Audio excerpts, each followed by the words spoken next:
पुनः सभी को सादर नमन वंदन प्रणाम। आज सुबह हम बात कर रहे थे योग के इंटीग्रेटेड पैकेज की। जैसे परम पूज्य स्वामी जी महाराज अक्सर हमसे कहते हैं कि अकेला कुछ नहीं होता, समग्रता में हम लोगों को विषयों को देखना चाहिए। ऐसे ही योग कक्षा जो हमारी चलती है, उनका जो संवेद रूप है, जो उनका इंटीग्रेटेड स्वरूप है, उसके विषय में आज हम लोग थोड़ी चर्चा करने वाले हैं कि किस प्रकार से हमें अपनी कक्षाओं को रखना है। कक्षाओं को और अधिक प्रभावी बनाने के संदर्भ में पूज्य साध्वी देववाणी जी का भी सत्र रहेगा। तो अभी आप सब लोगों ने क्या स्वाध्याय किया? दैवीय संपद, अभयम सत्व संशुद्धि, ज्ञान योगा व्यवस्थित, दानम दमश्च यज्ञश्च, स्वाध्याय तपः आर्जवम। वैसे 3 श्लोक जो गीता के अत्यंत महत्वपूर्ण है, जिनके विषय में परम पूज्य स्वामी जी महाराज हम सब लोगों को बार बार जागृत करते रहते हैं उन विषयों को लेकर के, उसको पूज्य साध्वी जी ने आपके समक्ष रखने का प्रयास किया। ये हमें याद भी करने, तीनों श्लोक याद कर लीजिए सभी लोग जब भी मौका मिले। सरल है, 3 ही है, ज्यादा नहीं है, और हमारे पास 4 दिन है, तो एक एक श्लोक एक एक दिन भी याद करेंगे तो हो जाएगा। और इतना तो फिर याद रहना चाहिए, क्योंकि धर्म का जो सच्चा स्वरूप है, वो सच्चा स्वरूप तो हम सबको याद ही होना चाहिए। तो आज भी विभिन्न विषयों पे हम लोगों के सत्र रहने वाले हैं। फिर भोजन के पश्चात आदरणीय राकेश भ्राता जी भी हमें विशेष रूप से कुछ विषयों पर जानकारी देने वाले हैं। इसी संदर्भ में थोड़ा सा आगे बढ़ते हैं, हम लोग आगे अगले विषय को लेकर के चलते हैं, जो कि है कक्षाओं का समन्वय स्वरूप, कक्षाओं का इंटीग्रेटेड स्वरूप। तो जैसा कि हम आज सुबह भी बात कर रहे थे कि जो हम योग कक्षा हम लोग लगाते हैं, आप सब लोग योग कक्षा लगाते हैं ना, तो जो योग कक्षाएं हम लगाते हैं, अक्सर हम लोगों को ऐसा लगता है कि हम योग कक्षा लगाते हैं, लोग सीख करके घर में करने लगते हैं, आते नहीं है। ऐसा कितने लोगों को लगता है? और कितने लोगों को लगता है कि ये कॉन्सेप्ट गलत है, ऐसा नहीं है, लोग आते हैं? वो जरा हाथ उठाओ। ये तो ज्यादा हाथ उठ गए, और कुछ लोग तो किसी में हाथ नहीं उठा रहे। प्रश्न समझ में नहीं आया, या आप जो है वो जैसे परम पूज्य गुरुदेव हमेशा बोलते हैं ना, तटस्थ अवस्था में रहना चाहिए, तो तटस्थ अवस्था में है, आए जाए फर्क नहीं पड़ता है। तो ऐसा है कि देखिए, हम लोग कहीं भी तब जाते हैं जब वहां हमें कुछ मिलता है, और ना मिले तो हम नहीं जाते। तो जब तक मिलते व्यक्ति आता है, तो आगे आप कहोगे अब कहां से दें, तो फिर हमें उदाहरण लेना चाहिए। नियमित रूप से, निरंतरता से पिछले इतने वर्षों से परम पूज्य गुरुदेव अपना योग का सत्र लगा रहे हैं, तो हमें ज्ञान अर्जन करना होगा और उसी ज्ञान को आगे बढ़ाना होगा। तो उस ज्ञान को आगे बढ़ाने के लिए हमें कुछ स्वरूप पता होने चाहिए। एक तो हमारा जो योग का अभ्यास है, वो हमेशा इस रूप में होना चाहिए कि जो रोगी है उसके अनुसार ही योग का अभ्यास कराया जाए। इसीलिए आज आप सब सुबह आप सभी को इंटीग्रेटेड वाला तो बताया था, और उधर से संबंधित समस्याओं के संदर्भ में भी बताया था, उसमें थोड़ा सा और बात करेंगे। इसके अलावा कमर दर्द का अगर कोई रोगी है तो उसको कमर दर्द से संबंधित अभ्यास, कोई गंभीर रोग से पीड़ित व्यक्ति है तो उसको गंभीर रोग के अनुसार योग का अभ्यास कराना, ये सारी एक तो सबसे पहली जिम्मेदारी हमारी ये है कि हमारे सत्र में जो भी आ रहा है उसका पूरा परिचय हो, उसकी मेडिकल हिस्ट्री हमें पता हो। और फिर उसके साथ में एक बहुत महत्वपूर्ण विषय यह है कि आप उसको औषधियों के संदर्भ में, घरेलू उपचार के संदर्भ में तब जानकारी दे सकते हैं जब आपको वो जानकारी स्वयं में हो। तो पहले हमें अर्जित करनी होगी। अब आप लोगों को एक बैग मिला है, इस बैग पे सबने अपना नाम लिख लिया ना? हाँ, बैग के साथ साथ अपनी डायरी पे और अपनी बुक्स पे भी लिख लीजिएगा, वरना फिर कुछ लोग लास्ट में कहते हैं हमारी बुक खो गई। हमने कहा नाम तो लिखा होगा, बोले नहीं वो नहीं लिखा। तो ऐसा मत कीजिएगा, नाम भी लिख लीजिएगा। तो उसमें एक पुस्तक आपकी रखी हुई है जिसका नाम है उपचार पद्धति। इस पुस्तक के अंदर आपकी सारी कक्षा का समाधान है, आपको कब किस समस्या में क्या करना है। तो जो पहले एक अपनी औषध दर्शन पुस्तक आती है ना, उसका ही एडवांस वर्जन है उपचार पद्धति। और इसमें घरेलू उपचार से लेकर के जो अपनी पतंजलि की जो मेडिसिन हैं और जो इतनी रिसर्च होकर के बन करके तैयार हो रही हैं, उन मेडिसिन से लेकर के प्राकृतिक चिकित्सा का भी किस प्रकार से हम अपना घरेलू रूप में प्रयोग कर सकते हैं, मेडिकेटेड वाटर, मेडिकेटेड फूड, पथ्य अपथ्य के संदर्भ में गहराई से इसमें जानकारी दी हुई है। तो ये सबको पढ़नी है, ये सबको पता होनी चाहिए, और जितना हम इसके विषय में जागरूक होंगे उतना ही हम अपनी कक्षा को प्रभावकारी ढंग से ले पाएंगे। और जब हमारे पास देने के लिए होगा, देखो दूसरा एक बहुत महत्वपूर्ण तत्व होता है, दुनियादारी चलती व्यवहार से। किससे चलती है? व्यवहार से। अब कुछ लोग जो है ना वो कार्य बहुत अच्छा करते हैं पर उनकी वाणी की जो मधुरता है वो कहीं खो जाती है, और फिर बोलते हैं हम तो सच बोलते हैं, किसी को अच्छा लगे या, पर किसी को बुरा लगाने की जिम्मेदारी हमने कैसे ले ली भाई? सच की जिम्मेदारी तो है। तो क्या बोलते हैं, सत्यम वद प्रियम वद, सत्य भी बोलना है लेकिन कर्ण प्रिय भी होना चाहिए। किसी का अगर हम अप्रिय ढंग से बोल रहे हैं तो ये तो अपमान हो गया ना। तो गलती अगर किसी ने की तो उसको सच का आईना दिखाना है, उससे ज्यादा जरूरी तो यह कि हम व्यवहार का आईना स्वयं का देखें, तो हमारा जो स्वभाव होगा वो जोड़ेगा। मैंने अक्सर ऐसा देखा है, बहुत सारी बहनों को ऐसा कहते हुए कि हमारी कक्षा में लोग नहीं आते, पर हम खुद ही अगर इतना शिकायत वाला स्वभाव रखेंगे, व्यक्ति पॉजिटिविटी से जुड़ना चाहता है, नकारात्मकता निगेटिविटी तो समाज में वैसे ही बहुत मिल जाती है उसको, लेकिन योग कक्षा में आने के पश्चात उसको शांति मिले, उसको आनंद मिले, ये तब संभव होगा जब हम वो आनंद स्वयं के अंदर समेट के बैठे होंगे, तभी दूसरे को दे पाएंगे। तो खुद तो अंदर से हम लोगों को शांत होना होगा, खुद अंदर से हम लोगों को बक्का होना होगा। जितना हम लोग जानेंगे, जितना हमारे पास ज्ञान होगा और जितना हम उस ज्ञान का सदुपयोग कर पाएंगे उतना ज्यादा अच्छा है, और वही हम लोगों को प्रयास करना है। तो इसीलिए सबसे बड़ा एक जो तत्व है ना, उसको कभी नहीं भूलना। देखो योग भी आना चाहिए, योग के साथ साथ हम लोगों को किस समस्या में कौन सा योगाभ्यास कराना है ये भी आना चाहिए। हमें घरेलू उपचार कुछ कुछ तो पता होने ही चाहिए, जो उपचार पद्धति में लिखे हुए एटलीस्ट उतना तो हम लोगों को ज्ञान अर्जन करना ही है। इसके साथ में हम लोगों को अपने व्यवहार के ऊपर भी काम करना है। ऐसा ना हो कि लोग हमारी योग्यता से तो जुड़े परंतु वाणी के कारण हमसे टूट जाएं। वो भी हमारा दायित्व है, वो हमारा कर्तव्य है। तो अपनी कक्षाओं को जितना पुरुषार्थ से हम चलाएंगे उतना अच्छे से वो चलेंगी। जैसे पिछली बार आचार्य श्री महाराज एक उदाहरण दे रहे थे कि आचार्य श्री महाराज बता रहे थे कि इधर सहारनपुर में जब शुरुआत में बहुत पहले जब शिविर लगाए तो एक गांव में शिविर लगा, तो वो बता रहे थे कि लोग तो सुख सुविधाएं ढूंढते हैं, लेकिन इतना भी किया कि गांव में शिविर लगा, परम पूज्य गुरुवर द्वय ने निर्णय किया कि भाई सबको शंख प्रक्षालन कराना है।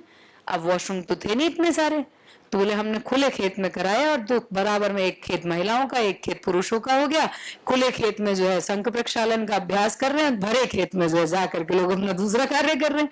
तो ऐसे भी किया, लोगों को लाभ तो हुआ, लोगों को लाभ हुआ, इसलिए वो आज तक भी जुड़े हुए। तो बात यह है कि हमें नवीनता भी अपनी कक्षा के अंदर बना करके रखनी है, और नवीनता हम लोगों को किसी अभद्र तरीके से नहीं बनानी कि मतलब दुनिया किटी पार्टी कर रही है तो हम भी अपनी कक्षा में किटी पार्टी करेंगे, वो सब नहीं करना है। सात्विक रूपों में अपनी कक्षा को स्वरूप दे करके हमें आगे बढ़ना है।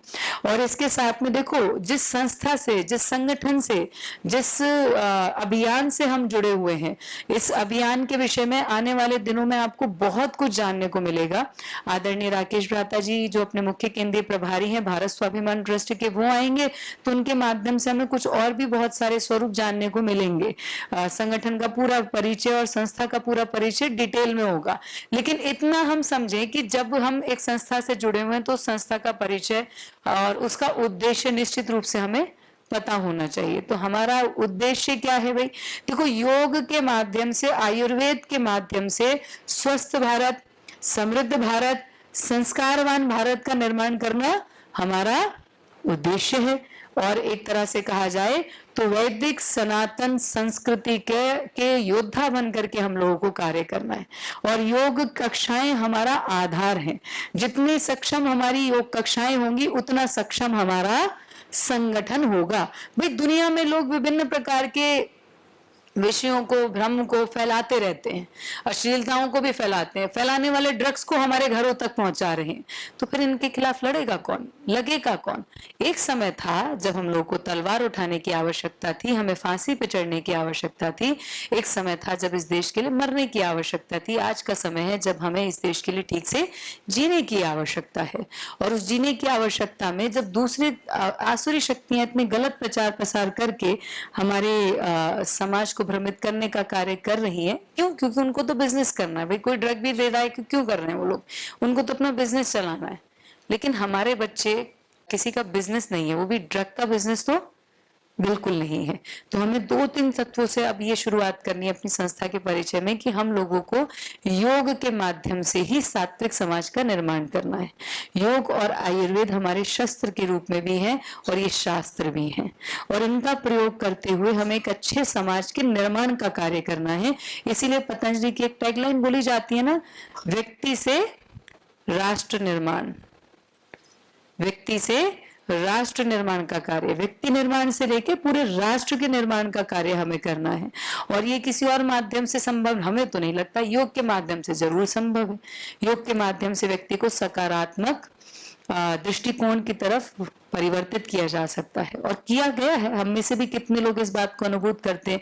आप खुद सोच करके देखिए कि अगर हम लोग योग कक्षा में ना गए होते, हमने योग करना ना सीखा होता, हम कहाँ होते और क्या कर रहे होते? बताओ। किसी डॉक्टर के चक्कर काट रहे होते, किसी की कोई समस्या, किसी की कोई समस्या, हम या फिर जो अपने घर में दुखी होते या डिप्रेशन में होते। बहुत सारे लोग तो डिप्रेशन से बाहर निकाला योग ने हमें। हमने योग कक्षा लगानी शुरू की तो हमें अपने जीवन का एक अलग नया उद्देश्य भी मिला। कितने सारे लोगों का हमने सेवा करके पुण्य जो अर्जित किया, वो पुण्य किसको मिला? वो हमें मिला, हमारे परिवार को मिला। और अगर इस सब में ना जुड़े होते तो पता नहीं कहाँ होते, पता नहीं क्या कर रहे होते, पता नहीं किसी गलत आदत में भी हो सकता लग जाते। हम लोग भी दुनिया को, जीवन को उसी दृष्टि से देख रहे होते जो आजकल जो है सीरियल देख करके सारी दुनिया देख रही होती है। हाँ, मुझे एक बार एक गुजरात में मिले ना, वो बोले कि मैं 2017 में पहली बार जब गई उनके घर में तो नाश्ता किया था, फिर एक बार जब दोबारा गई 2018 में तो बोले साध्वी जी आप एक बार घर आइए। मैंने कहा ठीक है। फिर जब गए तो घर अलग था। मैंने कहा भाई आपका घर तो दूसरा था। बोले वो माताजी जो है हमारी, उन्होंने घर से बाहर कर दिया। मैंने कहा क्यों भाई? बोले माताजी सीरियल बहुत देखती थी, सीरियल देख देख करके उन्हें हर समय मेरी पत्नी पर डाउट होना शुरू हो गया। इतना कि बोले जब वो सब्जी बनाने के समय पे वो कहीं बाहर गई तो इतने में जाकर के माताजी ने मसाला उड़ेल दिया। बोले वही सारी हरकतें करनी शुरू कर दी। एक बार पत्नी को कमरे के अंदर बंद कर दिया तो वो चीज इतनी हावी हो गई, बताओ। तो ये हर चीज हमारी थिंकिंग के ऊपर प्रभाव डालती है। तो गलत सुनेंगे तो गलत चीजों का प्रभाव नहीं पड़ेगा, ऐसा तो हो ही नहीं सकता ना। किस रूप में साइकोलॉजी हमारी चेंज हो जाए? तो हम लोगों को तो अपनी साइकोलॉजी यौगिक साइकोलॉजी बनानी है, जैसी हमारे गुरुदेव हमसे आशा रखते हैं वैसी बनानी है।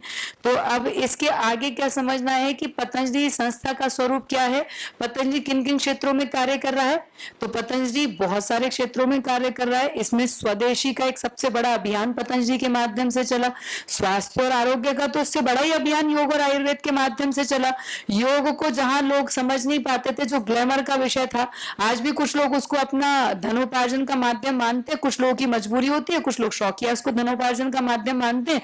लेकिन योग को गांव-गांव तक ऐसे लोग जो बेचारे अफोर्ड भी नहीं कर सकते, उन तक भी अनुलोम विलोम वो ना बोले, चाहे अलोम विलोम ही बोले, परंतु अनुलोम विलोम ठीक से कर सके, ये सक्षमता भारत को परम पूज्य स्वामी जी महाराज और परम श्रद्धेय आचार्य श्री महाराज के माध्यम से मिली। और मात्र भारत ही नहीं, संपूर्ण विश्व के अंदर आज योग को उस स्तर पे, क्योंकि हमें तो जानकारी भी नहीं थी, बहुत सारे लोग तो शब्द से परिचित भी नहीं थे। जो बहुत पैसे वाले लोग थे वो योग करते थे घर में ट्रेनर रख करके, लेकिन घर घर तक योग को पहुंचाने का कार्य पतंजलि ने किया है। अब सोचो ना, आयुर्वेद में बीएमएस करने वाले बच्चे भी एलोपैथी की गोलियां दे रहे थे मजबूरीवश, क्योंकि कोई उनकी उस बात को समझ नहीं रहा था। अपने खुद के आयुर्वेद के ऊपर, बीएमएस के ऊपर स्वाभिमान करना छूट चुका था। लेकिन पूरे विश्व के अंदर फिर से आयुर्वेद की शक्ति को पहचान कराने का कार्य पतंजलि ने किया। अभी आप लोगों की जानकारी के लिए बताती हूँ, 2023 में एल्सेवियर जर्नल ने और उसके साथ में संयुक्त रूप में स्टैनफोर्ड यूनिवर्सिटी ने एक रिसर्च की थी, जिसके माध्यम से पता चला कि दुनिया के टॉप 2% साइंटिस्ट की जब लिस्ट निकाली गई तो उसमें परम श्रद्धेय आचार्य महाराज का नाम था। और एक बार फिर से 2024 में जब दूसरी लिस्ट आई है तो उसमें भी परम श्रद्धेय आचार्य महाराज का नाम शामिल है। अब आप खुद सोच लीजिए, टॉप 2% साइंटिस्ट में दुनिया के सब साइंटिस्ट, सब क्षेत्रों के, आपका एलोपैथी के भी, मेडिकल फील्ड के भी, साइंस के डिफरेंट फील्ड्स के साइंटिस्ट भी होंगे, कृषि के साइंटिस्ट भी होंगे, आपके मनोवैज्ञानिक, हर प्रकार के जिस जिस क्षेत्र में रिसर्च होती है वो सारे, आपका एस्ट्रोनॉमी के भी होंगे, आपके एस्ट्रोलॉजी के भी होंगे, सब प्रकार के साइंटिस्टों में भी जो 2% साइंटिस्ट हैं उनमें परम श्रद्धेय आचार्य महाराज का नाम है। तो आप खुद सोचिए कि पतंजलि के अंदर किस स्तर का अनुसंधान हो रहा है। हम कल पतंजलि रिसर्च इंस्टीट्यूट में भी जाने वाले, वहां जाकर के हमें और भी बहुत कुछ देखने को मिलेगा, लेकिन वहां देख करके आपको यह पता चलेगा कि इस समय पतंजलि के अंदर करीबन 500 साइंटिस्ट जो है वो विशेष प्रकार के अनुसंधानों में लगे हुए हैं। और ये अनुसंधान के लिए कोई भारत की सरकार से अनुदान नहीं मिलता, ये एक प्राइवेट संस्था होने के माध्यम से पतंजलि अपने दान का एक बहुत बड़ा हिस्सा आयुर्वेद को और योग को वैश्विक स्तर पर प्रमाणिकता दिलाने में खर्च करता है। जब लोगों को लगता है ना कि पतंजलि क्या कर रहा है, तो क्या अपने देश का स्वाभिमान रक्षा करने की जिम्मेदारी हमारी नहीं है? सिर्फ क्या ये बोलने से हो जाएगा, या वैश्विक स्तर पे जो आज के समय के मानक हैं उन मानकों को पूरा करने से होगा? अब उन मानकों को पूरा करने के लिए उस स्तर पे कार्य करने की आवश्यकता है, उस स्तर का इंफ्रास्ट्रक्चर चाहिए होता है। तो 300 करोड़ की लागत सामग्री से तो ये बना है अपना पतंजलि रिसर्च इंस्टीट्यूट, 300 करोड़ तो उसको बनाने में लगे, और फिर डेली जो चलता है तो आप खुद सोच करके देख लीजिए, यहां करोड़ों की सैलरी पाने वाले साइंटिस्ट भी हैं। आपको अगर वो इस लेवल की रिसर्च चाहिए तो आपको इस लेवल का इन्वेस्टमेंट भी करना पड़ता है। और ये इससे लाभ किसको है? इससे लाभ है हमारी संस्कृति को, इससे लाभ है हमारे देश को, इससे लाभ है हमारे इतिहास, ऐतिहासिक गर्व को, जो हम लोग महसूस करते हैं कि दुनिया को पता होना चाहिए। तो ऐसे पता चलता है ना, तो ऐसे ही पता कराएगा। पतंजलि उस रूप में काम कर रहा है। ऐसे इसी के साथ में योग और आयुर्वेद के साथ में, जैसे मैंने कहा कि स्वदेशी के क्षेत्र में पतंजलि ने इतने बृहद कार्य किए, और व्यापक स्तर में तो हमें आदरणीय भ्राता जी बताएंगे, लेकिन हम लोग समझे अभी हम पतंजलि पदार्थ के पास में ही बैठे हुए हैं। 2006 में जब संस्था शुरू हुई और उसके पश्चात पदार्थ भी शुरू हुआ, तो ये अपना पतंजलि का जो फूड पार्क है, ये एशिया का one of the biggest food park है, ये एशिया का। ये हम लोगों को गौरव इसीलिए प्राप्त है क्योंकि, और वो भी पूरी प्रामाणिकता के साथ यहाँ कार्य होते हैं। तो यहाँ पदार्थ के अंदर करीबन 20,000 लोगों को तो रोजगार मिला हुआ है। इतने सारे लोगों को रोजगार भी देने का काम पतंजलि करता है, डायरेक्टली इनडायरेक्टली तो करीबन ये सूची 5 लाख तक जाती है, लेकिन यहाँ पर सीधे सीधे कंपनी में। लेकिन उसके साथ में जो हम लोगों को एक हीनता की भावना हमारे अंदर आ गई थी ना कि भारत के अंदर बना हुआ अच्छा नहीं हो सकता, तो पूरे भारत के अंदर भारतीय पदार्थों की गुणवत्ता को पूरी प्रामाणिकता के साथ वैश्विक स्तर पर प्रस्तुत करने का कार्य अगर किसी ने किया है तो वो पतंजलि ने किया है। भारत तो आजाद हो गया था, लेकिन भारत आर्थिक रूप से कहां आजाद? भारत की आर्थिक आजादी तो अभी भी हमारी उनके हाथों में पड़ी हुई थी, क्योंकि वो चले गए विदेशी लोग, लेकिन कंपनियां तो छोड़ गए। और हम लोग भी नेस्ले, निविया, पीएनजी, ये सब, ये हिंदुस्तान यूनिलीवर, इनके चक्करों में अटके रहे।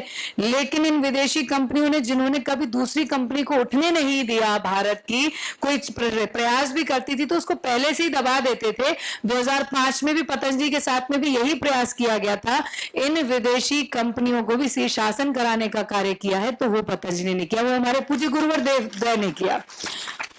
ये हम लोगों को सौभाग्य प्राप्त है, ऐसी संस्था से हम जुड़े हुए हैं जो एक एक क्षण अपना सिर्फ और सिर्फ राष्ट्र की सेवा में, मनुष्य की सेवा में, समाज की सेवा में अर्पित कर रही है। ऐसी संस्था से जुड़े होने का गौरव तो हमें इस प्रकार से होना चाहिए कि हमारे गुरु को अगर कभी आवश्यकता, तो हमेशा हमारी सेवा की तो है ही, वो राष्ट्र को भी है, लेकिन इसके साथ में, इस रूप में, इस भाव में हमें होना चाहिए कि कोई कष्ट उन्हें दे तो उनसे पहले हमारे हृदय में वो पीड़ा पहुंचनी चाहिए, तब जाकर के हम संगठन में और संस्था में एक प्रामाणिक कार्य कर सकते हैं। जब इंसान को कष्ट हो ना क्योंकि हमें दिख रहा है ना कि ये तो कार्य अच्छा हो रहा है, लेकिन अभी भी तो लोग ऐसे हैं ना, अच्छा कार्य होते हुए भी वो तो हमेशा यही प्रयास करते रहते हैं। बहुत बड़ी बड़ी लॉबियां हैं, बहुत बड़े बड़े माफिया हैं जो नहीं चाहते कि भारत के अंदर वैदिक सनातन संस्कृति का फिर से प्रचार प्रसार हो, जो नहीं चाहते कि भारत के लोग इतने जागरूक हो कि उन्हें पता चले कि उनको किस प्रकार के प्रोडक्ट्स लेने चाहिए, जो नहीं चाहते कि उनको ये पता चले कि भारत के लोगों को पता चले कि फिर से पतंजलि वही अपनी वैदिक शिक्षा पद्धति को वापस लेकर के आ रहा है, जिसके विषय में हम अभी जानने वाले। ये सब ना चाहने वाले लोग भी बहुत हैं, लेकिन अगर वो कुछ करते हैं तो परम पूज्य स्वामी जी महाराज, परम श्रद्धेय आचार्य महाराज को पीड़ा पहुंचने से पहले एक एक कार्यकर्ता के हृदय में वो पीड़ा पहुंचनी चाहिए। जिस दिन वो पीड़ा आ जाए कि हमारी रातों की नींद भी खराब करे, तब हम मानेंगे कि हाँ, कि हम अपने गुरु के लिए कार्य कर रहे हैं। ये हमारी पहचान है कि हम लोग कैसे पता करें कि हम सही मायनों में सेवा कर रहे हैं या नहीं कर रहे। सेवा करते तो यही होता है कि जिसमें हम लोग निस्वार्थ भाव से करें, जहां हमें कोई अपेक्षा नहीं है, हमें किसी चीज की आवश्यकता नहीं है, हमारे पास जो चाहिए था वो है। अब तो हमें सिर्फ सेवा देने की आवश्यकता है। भाई भगवान ने इतना सक्षम और सामर्थ्यशाली तो बना दिया ना कि आप अपने घरों से चल करके यहाँ हरिद्वार पहुंच गए। इतना सामर्थ्य काफी है ये बताने के लिए कि आगे की क्रांति का स्वरूप पतंजलि के माध्यम से क्या होने वाला है, और इसमें बड़े बृहद रूप में अगर कोई अपना दायित्व इसमें पूरा करने वाला है तो वो महिला पतंजलि के माध्यम से होने वाला है।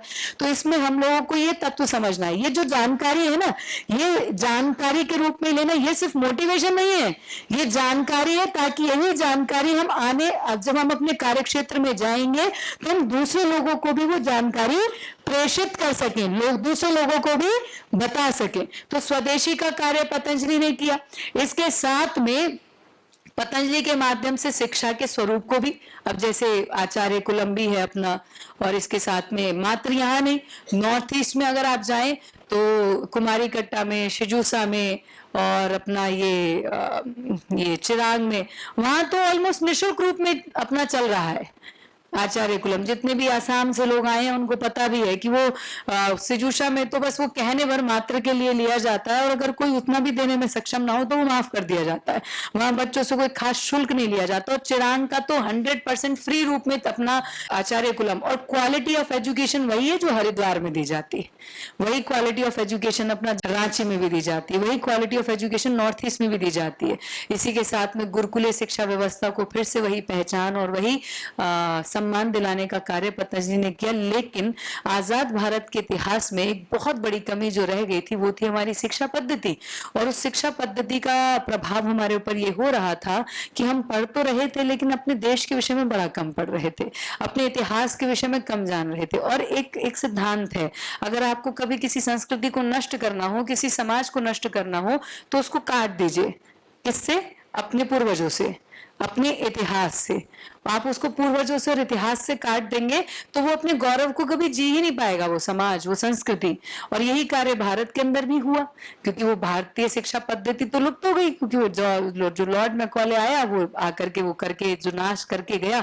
लेकिन इसके पश्चात 2014 से लेकर के 2022 8 वर्ष के अथक पुरुषार्थों के पश्चात परम पूज्य स्वामी जी महाराज, परम श्रद्धेय आचार्य महाराज की अथक तपस्या के पश्चात में एक फिर अपना एक जैसे सीबीएसई बोर्ड राष्ट्रीय स्तर पे प्रमाणित बोर्ड है, आईसीएसई बोर्ड है, उसी इस तरह से एक अपने आजाद भारत में पहला राष्ट्रीय प्राइवेट बोर्ड बना भारतीय शिक्षा बोर्ड। वैसे उद्देश्य हम समझ सकते हैं कि जो शिक्षा हमारे बच्चों को मिलनी चाहिए वो शिक्षा हमारे बच्चों तक पहुंचाने का कार्य भारतीय शिक्षा बोर्ड के माध्यम से किया जा रहा है। अब ये संचालन के रूप में भी आ चुका है, तो इस विषय में बाकी की जानकारी भी हम लोगों को प्राप्त होगी।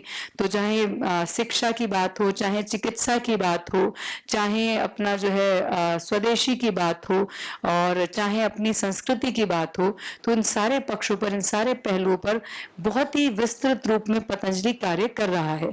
हम लोगों को अब आने वाले सत्रों के अंदर इन सारी जानकारियों को अच्छे से लिखना है। आपको बहुत सारी जानकारियां बड़े प्रामाणिक ढंग से रिसर्च बेस्ड तरीके से दी जाएंगी, प्रेजेंटेशन आप लोगों के समक्ष चलाई जाएंगी, तो आपको सब कुछ अपनी इन कॉपीज के अंदर, डायरीज के अंदर नोट कर लेना है। एक तो ये हम लोगों को ध्यान रखना है, ये हमारी संस्था का स्वरूप है।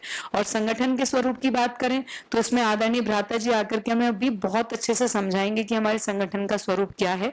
तो अपना भारत के अंदर मुख्य रूप से 6 संगठन कार्य कर रहे हैं, इन सबके नाम यहाँ लिखे हुए हैं। पतंजलि योग समिति, महिला पतंजलि योग समिति, भारत स्वाभिमान, युवा भारत और किसान सेवा समिति, हमरो स्वाभिमान, ये 6 संगठन विशेष रूप से भारत के अंदर कार्य कर रही हैं।